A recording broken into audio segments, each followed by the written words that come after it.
নুনু কি করছিস? হ্যাঁ মাম্মি স্টিক খেয়েছিলাম। এই নুনু কি খেয়েছিস? আরে নুনু এগুলো তারা ছিটছিরি বটে নুনু। অমনি করিস না নুনু। নুনু নুনু তারা ছিটছিরি খাইতে নেই নুনু।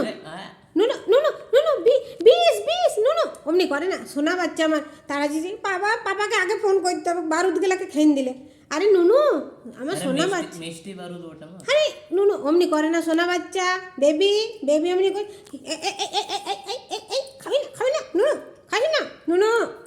দেখ দেখ দেখ দেখ দেখ কিছুতেই শুনছে না। আছে তোমরা মানা করতে পারছো না কেউ? কি দুঃখে খেয়েছো বাবা মা এগুলাকে? মিষ্টি বারুদ ওটা মা। মিষ্টি বারুদ খেয়েছো? অমনি করতে নেই সোনা বেবি দেখি বাবারই কতগুলা আছে। দেখ দেখ দেখ তাহলে দে সমান সমান ভাগ কর। আমাকেও দে কটা তোমার খেতে হবে আপনি। মনে অমনি করতে নাই। দিন দে আমাকে দিন দে। কি করবে খাই বলে আমি খাই। ঠিক আছে খা খা খা নি ডাক্তারের কাছে যখন যেতে হবে না পেটটা খারাপ হবে তখন বুঝবি। খা খেতেই থাক তুই।